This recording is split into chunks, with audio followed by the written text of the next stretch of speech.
नमस्कार दोस्तों, स्वागत है आपका अपने यूट्यूब चैनल पे। और आज हम बात करने वाले हैं अपनी यूपी टेट की तैयारी में सामाजिक अध्ययन पार्ट की। और ये पार्ट है सामाजिक अध्ययन का पार्ट 2। इसमें 30 क्वेश्चन होंगे जिनका हम लोग करेंगे फास्ट रिवीजन। और बढ़ते हैं क्वेश्चन नंबर 1 की तरफ। तो ये आपका है क्वेश्चन नंबर 1। अकबर की राजपूत नीति से आप किसको लाभ हुआ था? तो इसके ऑप्शंस हैं मुगलों को, राजपूतों को, मुगल और राजपूत दोनों को, इनमें से किसी को नहीं। देखिए, जब अकबर का शासन था और उन्होंने अपनी जो राजपूत नीति चलाई थी, तो राजपूत नीति में सबसे पहला था कि अपने पड़ोसी राज्यों से या उन राज्यों से जिन पर अपना आधिपत्य करना चाहते हैं, उनसे वैवाहिक संबंध स्थापित करना। और ये राजपूतों के साथ में इनका ये जो नीति थी सफल हुई और उन्होंने वैवाहिक संबंध भी स्थापित किए।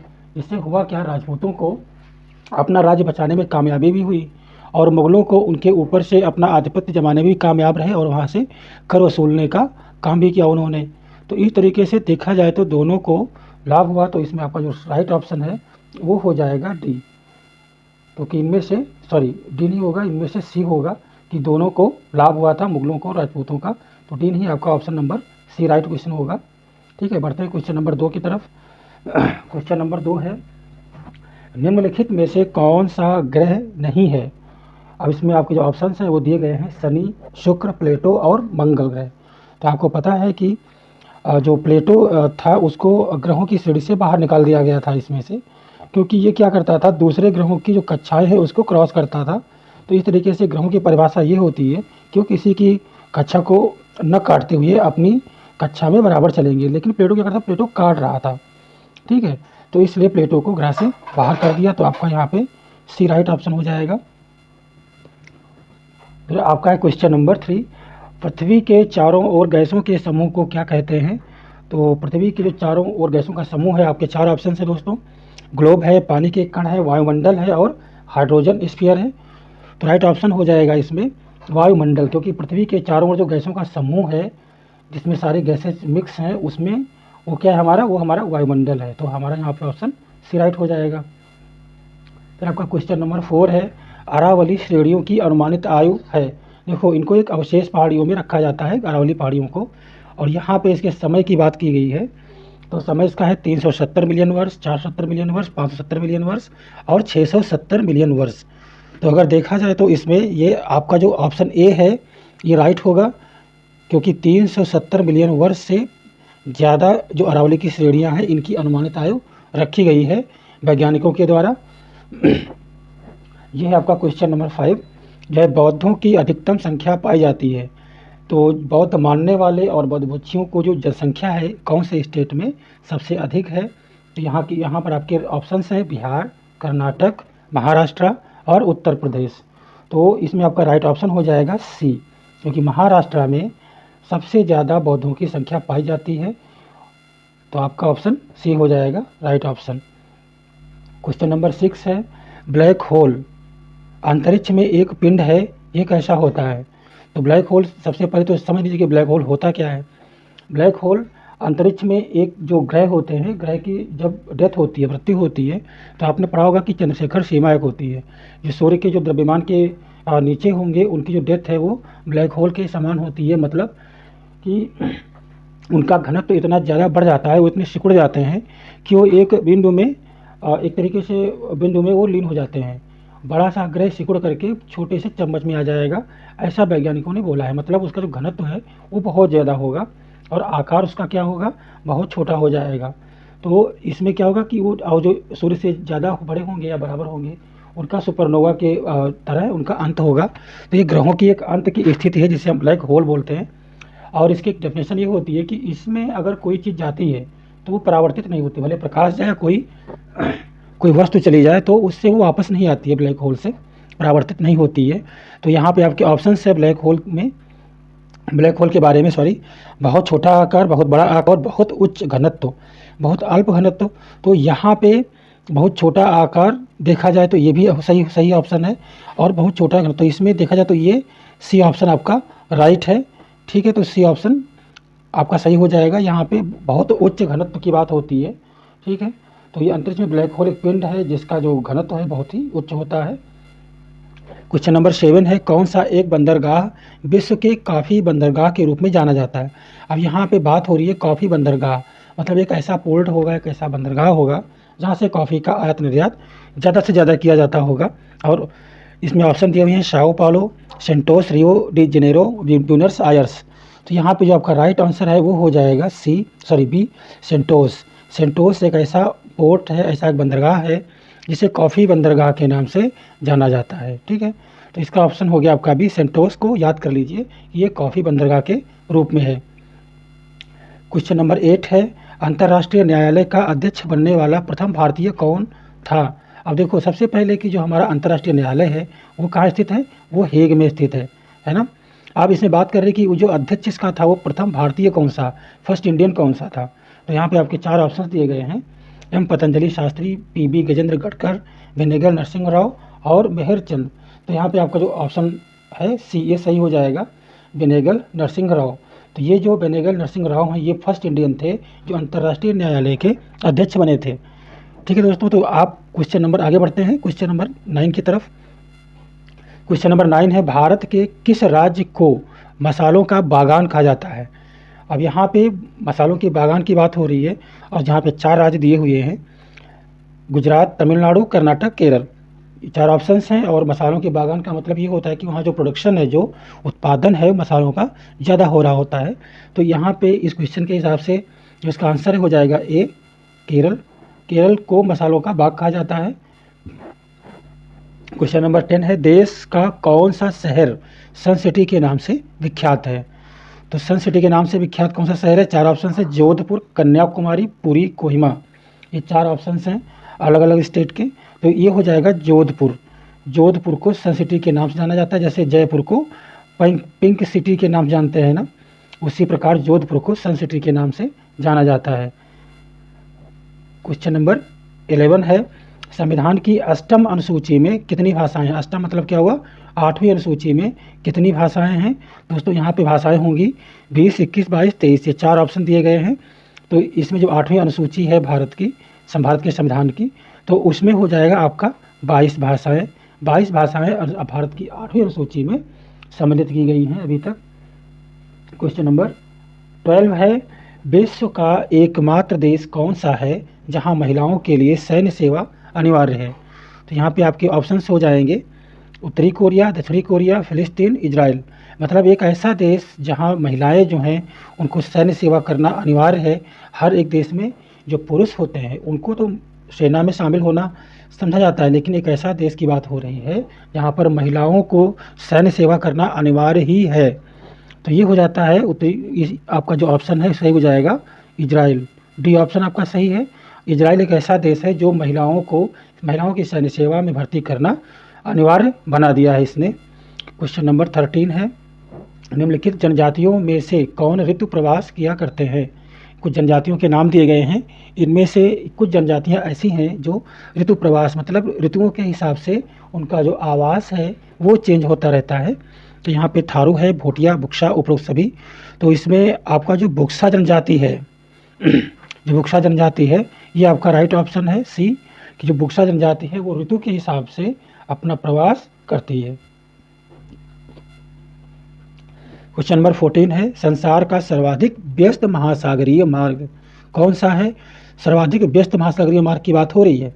अब व्यस्त महासागरीय मार्ग का मतलब ये हुआ समुद्री के रास्ते जो आवाजाही होती है, जो आना जाना होता है, जो आवागमन होता है, उसकी बात हो रही है। तो इसमें कुछ महासागरों के नाम दिए हुए हैं, जैसे हिंद महासागर, प्रशांत सागर, उत्तरी अटलांटिक महासागर, दक्षिणी अटलांटिक महासागर। तो ये आपके 4 ऑप्शंस हैं। तो बात की जाए तो यहाँ पे जो उत्तरी अटलांटिक महासागर है ये आपका हो जाएगा राइट ऑप्शन सी जो है। उत्तरी अटलांटिक महासागर में बहुत ज़्यादा आवागमन होता है, बहुत ज़्यादा व्यापार होता है समुद्री रास्ते से। तो उत्तरी अटलांटिक महासागर को आप टिक कर सकते हैं। क्वेश्चन नंबर 15 है आपका, अम्लीय वर्षा का क्या कारण है। ये बहुत ही इंपॉर्टेंट क्वेश्चन है जो लगभग हर एग्जाम में होता ही होता है। अम्लीय वर्षा, तो इसके ऑप्शंस हैं कार्बन के ऑक्साइड, फ्लोरीन के ऑक्साइड, सल्फर और नाइट्रोजन के ऑक्साइड, बोरान के ऑक्साइड। तो यहाँ पे जो दोस्तों बारिश होती है तो बारिश में क्या होता है, कुछ अम्ल मिल जाते हैं जो सल्फर और नाइट्रोजन के ऑक्साइड होते हैं, जिनसे क्या होता है कि जहाँ पर बारिश होती है वहाँ पर उसका बहुत बुरा इम्पैक्ट पड़ता है, प्रभाव पड़ता है। और ये जो है, जो सल्फर और नाइट्रोजन जो इसके ऑक्साइड होते हैं, वो उस बारिश में शामिल होते हैं। ठीक है, तो अम्लीय वर्षा में ये जो है, अगर किसी वर्षा में सल्फर और नाइट्रोजन के ऑक्साइड शामिल हो जाते हैं तो वो अम्लीय वर्षा होती है। और ये होता है प्रदूषण की वजह से। ठीक है, जो पानी का साइकिल होता है उसकी वजह से वो बादलों तक पहुँचते हैं रसायन, और फिर वो बारिश के रूप में नीचे आते हैं। क्वेश्चन नंबर 16 है, मध्याह्न भोजन मिड डे मील कार्यक्रम के लाभ क्या हैं? आप जानते हैं कि हमारे देश में अभी जो मध्याह्न भोजन चल रहा है, मिड डे मील चल रहा है, जिसे हम शॉर्ट में एमडीएम भी बोलते हैं, उसके लाभ क्या हैं? तो इसमें लाभ क्या, पहला आपका ऑप्शन है, इसमें निर्धन बच्चों का स्कूलों में प्रवेश और उनकी उपस्थिति बढ़ा दी। जो गरीब बच्चे हैं, पढ़ते हैं, उनको क्या हुआ कि खाने के चक्कर में वो स्कूल में आते हैं और एडमिशन लेते हैं। इनसे निर्धन विद्यार्थियों की भूख मिटाने एवं पोषण में सहायता की। मतलब ये है कि जो पोषक तत्व है उनको मिलना स्टार्ट हुए और उनकी भूख मिटाने में कामयाबी हुई।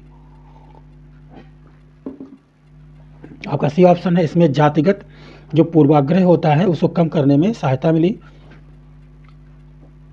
क्योंकि निम्न व उच्च जाति के बच्चे साथ साथ भोजन करते हैं, तो कुछ स्थानों पर दलित महिलाएं भोजन बनाती हैं।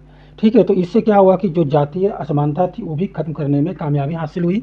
तो इस तरीके से अगर देखा जाए क्वेश्चन के हिसाब से, तो इसका ऑप्शन डी राइट आंसर है। ये सारे जो हैं सही हैं। ठीक है, डी ऑप्शन राइट है कि ऊपर के सभी सारे सही हैं। अब यथार्थ कुछ भी हो, बट जो सही है क्वेश्चन के हिसाब से वो यही है, क्योंकि उद्देश्य इनके यही है। 17 है, लद्दाख के बारे में सही कथन बताइए। लद्दाख अपना क्या है, अभी एक जम्मू कश्मीर से अलग हुआ अपना केंद्र शासित प्रदेश है। तो लद्दाख के बारे में क्वेश्चन बनते हैं। लद्दाख का जो ग्रंथ है केसर सागा, लद्दाख का ग्रंथ है केसर सागा नाम से, जो लद्दाख में काफ़ी प्रचलित है। क्या ये सही है? लद्दाख के लोग खास किस्म की भेड़ पालते हैं, इसे पश्मीना ऊन मिलती है।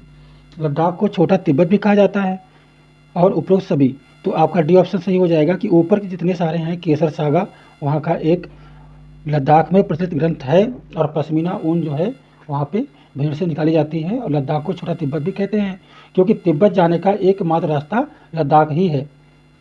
ठीक है, उसे छोटा तिब्बत भी कहते हैं। क्वेश्चन नंबर आपका 18 है, उमेश गरीब है जबकि दिनेश अमीर है, दोनों में क्या अंतर दर्शाता है? ये हो गया साइकोलॉजी का क्वेश्चन। कि अगर उमेश गरीब है और दिनेश अमीर है, ये दो चीज़ें आपके सामने आती हैं, तो आप उसमें क्या देखेंगे कि इनके बीच में विविधता है, भेदभाव है, असमानता है, पूर्वाग्रह है। तो पूर्वाग्रह तो हम नहीं कह सकते। पूर्वाग्रह वो होता है जो हम पहले से किसी के बारे में एक नज़रिया अपना बना लेते हैं, वो होता है हमारा पूर्वाग्रह। असमानता की बात होती है, तो ये असमानता की बात हो गई कि एक ये असमान है, एक के पास काफ़ी रिसोर्सेज हैं और एक के पास कुछ भी नहीं है।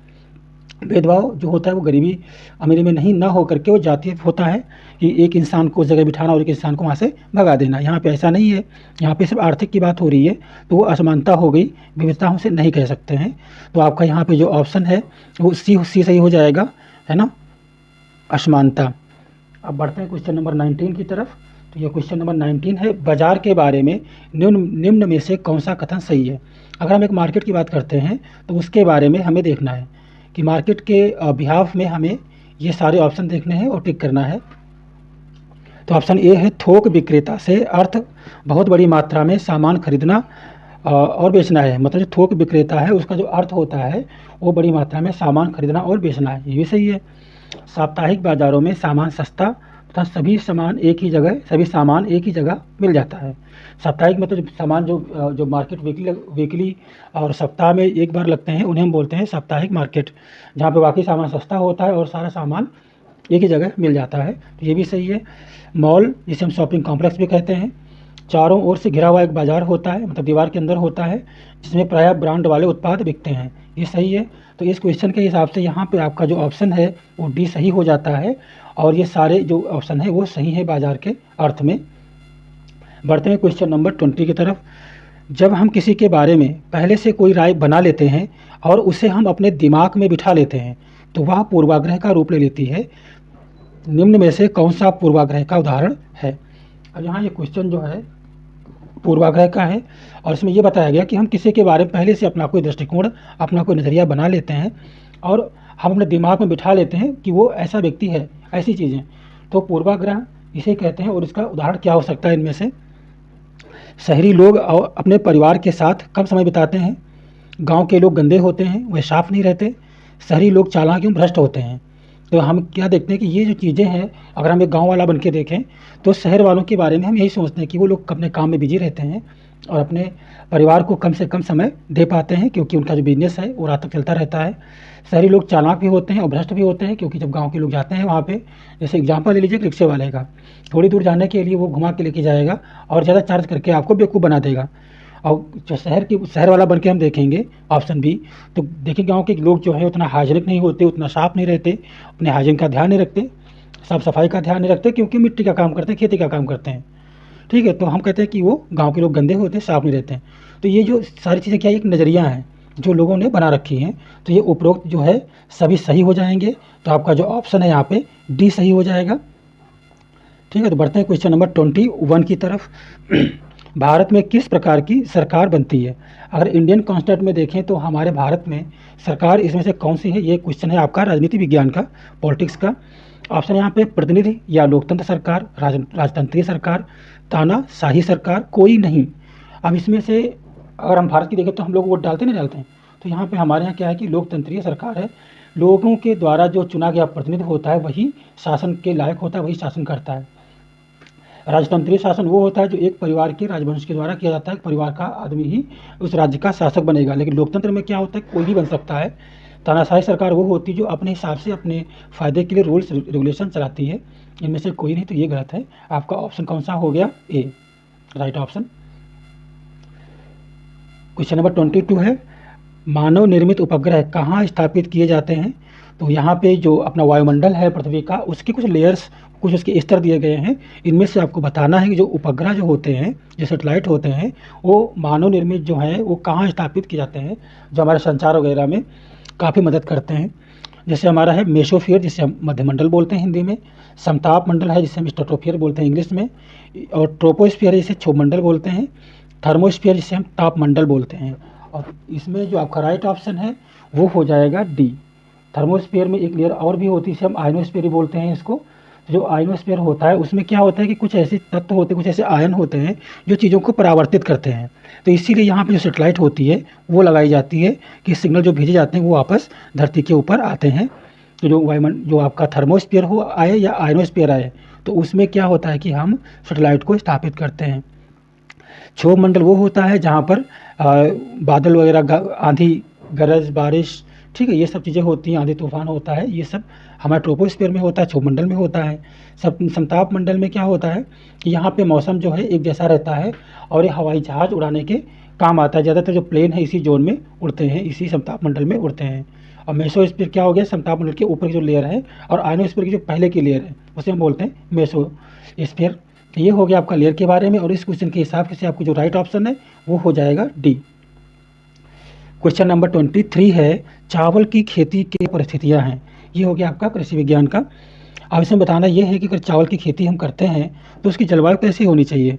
अब यहाँ पे आपके ऑप्शंस हैं, फसल की पूरी अवधि के लिए, मतलब जितने समय में फसल पकती है उसकी बात हो रही है, कि पूरी अवधि में ठंडी और नम जलवायु चाहिए। दूसरा ऑप्शन है उसी अवधि में गर्म और शुष्क जलवायु चाहिए। फिर आपका सी ऑप्शन है 100 सेंटीमीटर से कम वर्षा और 25 सेंटीमीटर से कम तापमान चाहिए। 25 डिग्री सेल्सियस से कम तापमान चाहिए, 100 सेंटीमीटर से ऊपर वर्षा चाहिए और 25 डिग्री सेल्सियस से ऊपर तापमान चाहिए। तो दोस्तों इसके क्वेश्चन के हिसाब से अब देखिए, ये आपका जो ऑप्शन है डी वाला, ये आपका ऑप्शन सही है, बाकी सारे गलत हो जाते हैं। क्योंकि 100 सेंटीमीटर से ऊपर वर्षा चाहिए, धान की खेती को पानी ज़्यादा मात्रा में चाहिए होता है, और 25 डिग्री से ऊपर तापमान भी चाहिए, क्योंकि अगर ठंडा होगा तो वो चावल पैदा नहीं हो पाएगा, वो बीज नहीं बना पाएंगे। तो इसलिए तापमान भी 25 डिग्री से ऊपर चाहिए। अब क्वेश्चन नंबर आपका 24 है, बड़े ज्वार आने का क्या कारण होता है। अब ये हो रही बात ज्वार और भाटा की। जो समुद्र की लहरें उठती हैं और नीचे पानी समुद्र का होता है वो ऊपर उठता है और नीचे जाता है, उसे हम ज्वार भाटा बोलते हैं। अब यहाँ बात हो रही है बड़े ज्वार आने का क्या कारण हो सकता है।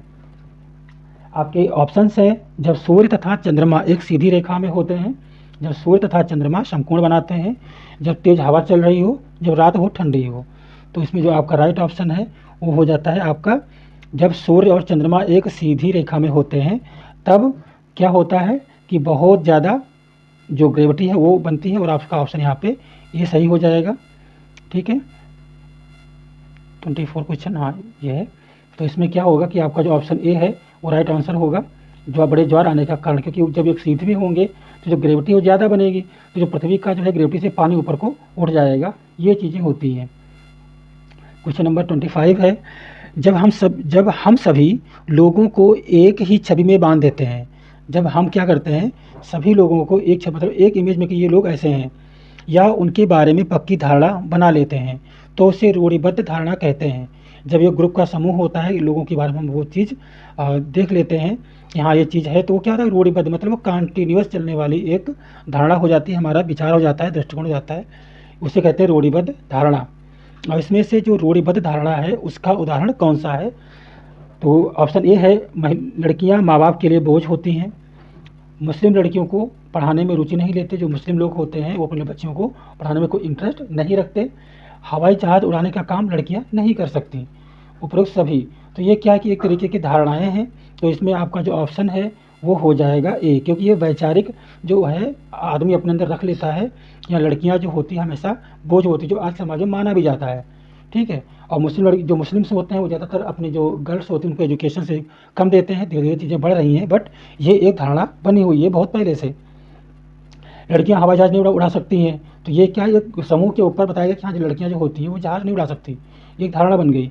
तो ये तीनों चीज़ें सही हैं, तो आपका जो ऑप्शन है इसका डी सही हो जाता है। क्वेश्चन नंबर 26 है, चिकित्सीय पर्यटक किसे कहते हैं, मतलब जो ऐसे यात्री जो अपनी दवा कराने आते हैं, जो उन्हें हम चिकित्सा पर्यटक बोलते हैं, तो वो क्या होता है ऑप्शन के हिसाब से, यह सेवा कार्य जो देश के सब लोगों के लिए किया जाता है, आउट पेशेंट डिपार्टमेंट, जो विदेशी पर्यटक, वह विदेशी पर्यटक जो दूसरे देश में अपना इलाज कराने जाते हैं और जहां कम मूल्य पर विश्व स्तरीय सुविधाएं प्राप्त होती हैं, वह सेवा कार्य जो किसी व्यक्ति या कंपनी द्वारा अपने लाभ के लिए आयोजित किया जाता है। तो इस क्वेश्चन के हिसाब से जो राइट ऑप्शन है वो हो जाएगा सी। ऐसे जो विदेशी पर्यटक होते हैं जो किसी दूसरे देश में अपना इलाज कराने जाते हैं, जहाँ पे मूल्य कम हो और सुविधाएं बढ़िया मिल जाए, तो उसे हम क्या बोलते हैं, चिकित्सीय पर्यटक बोलते हैं। क्वेश्चन नंबर 27 है, ओम प्रकाश वाल्मीकि एक प्रसिद्ध दलित लेखक हैं, वह अपनी आत्मकथा जूठन में लिखते हैं, स्कूल में दूसरों से दूर बैठना पड़ता था, उन्हें स्कूल में दूर क्यों बैठना पड़ता था, ये बताइए। तो ये चार ऑप्शन है, जातिगत असमानता के कारण, वह पढ़ना नहीं चाहते थे, वह पढ़ने से डरते थे, वह सामाजिक नहीं थे। तो इसमें सारी चीज़ें गलत हैं जो नीचे के। एक है कि वो दलित थे इसलिए वो छुआछूत के शिकार थे, और उन्होंने ऐसा ही इसलिए लिखा क्योंकि उनके साथ ऐसा हुआ था। ठीक है, देश आज़ाद हुआ, चीज़ें नॉर्मल हो रही हैं, बट अभी भी है समाज के अंदर। 28 है क्वेश्चन नंबर आपका, निम्नलिखित में से कौन सा खनिज नहीं है, तो चार ऑप्शन है इसमें खनिज के बारे में, भोजन पकाने में इस्तेमाल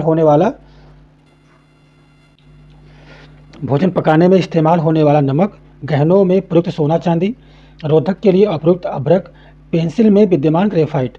अब देखिए यहाँ पे भोजन पकाने में जो नमक है वो धरती के अंदर से नहीं आता, वो क्या होता है कि वो पानी से बनाया जाता है, समुद्री पानी से, खारे पानी से। सोना चांदी नीचे से धरती के अंदर से बनता है, चीज़ें अभ्रक है वो भी वैसे ही है, और ग्रेफाइट है वो भी कोयले से बनता है। तो ये चीज़ें जो हो गई वो धरती के अंदर से आती हैं, लेकिन हम नमक को खनिज में नहीं मानते हैं। तो ये क्या हो गया, खनिज के बारे में आपका जो ऑप्शन ए है वो राइट हो गया, ये ऑप्शन ए सही है। भोजन पकाने में जो इस्तेमाल नमक है उसको हम एक खनिज के रूप में नहीं रखते। क्वेश्चन नंबर 29 है, वो कौन सा भारतीय नेता था जिसने बनारस के राजा शिव प्रसाद के साथ 1885 ईस्वी में भारतीय राष्ट्रीय कांग्रेस के संगठन का विरोध किया था। तो 1885 में जो बनारस के राजा शिव प्रसाद सितारे हिंद थे, इनका पूरा नाम था, इन्होंने क्या किया था कि 1885 में भारतीय राष्ट्रीय कांग्रेस का विरोध किया था। तो इनके साथ में वो ऐसा कौन सा नेता था जो शामिल था। ऑप्शन दिए हुए हैं यहाँ पे, सैयद अहमद खान, बरुद्दीन तैयब जी, नवाब अब्दुल लतीफ़, मोहम्मद अली जिन्ना। तो यहाँ पे आपका ऑप्शन ए सही है। जो सैयद अहमद खान थे उन्होंने राजा शिव प्रसाद के साथ में कांग्रेस का विरोध किया था कि ये अंग्रेज़ों का संगठन है और ये हमें बेवकूफ़ बना रहे हैं, इस तरीके से जो कुछ हुई थी जो हमारे देश के लिए अच्छी नहीं है। ठीक है, तो बढ़ते हैं क्वेश्चन नंबर 30 की तरफ। निम्नलिखित में से किसमें सर्वाधिक मात्रा में कैरोटीन पाया जाता है। ठीक है, बात हो रही है यहाँ पे कि कैरोटीन की जो कैरोटीन होता है वो किस में ज़्यादा पाया जाता है। तो आपका ऑप्शन ये गाजर है, पालक है, पपीता है और आम है। ये 4 आपके ऑप्शन है। तो इसमें सही हो जाएगा आपका गाजर। गाजर में कैरोटीन पाया जाता है, ठीक है। तो गाजर आपका सही ऑप्शन है, ए राइट ऑप्शन है। ये आपका लास्ट क्वेश्चन था, ठीक है। तो अब इतने सारे जो क्वेश्चन हमने सॉल्व किए, तो इसमें से आपने ये चीज़ देखी कि शॉर्ट रिव्यू था एक तरीके से ये, और ये वीडियो आपको अच्छा लगा तो आप इसे लाइक कीजिए, शेयर कीजिए, सब्सक्राइब कीजिए, सपोर्ट कीजिए, ताकि और अच्छे क्वेश्चन ढूंढ के मैं ला सकूं आपके लिए, जिससे आप लोगों का एग्ज़ाम क्रैक होने में मदद हो सके। तब तक अगले वीडियो के लिए, तब तक के लिए जय हिंद, वंदे मातरम।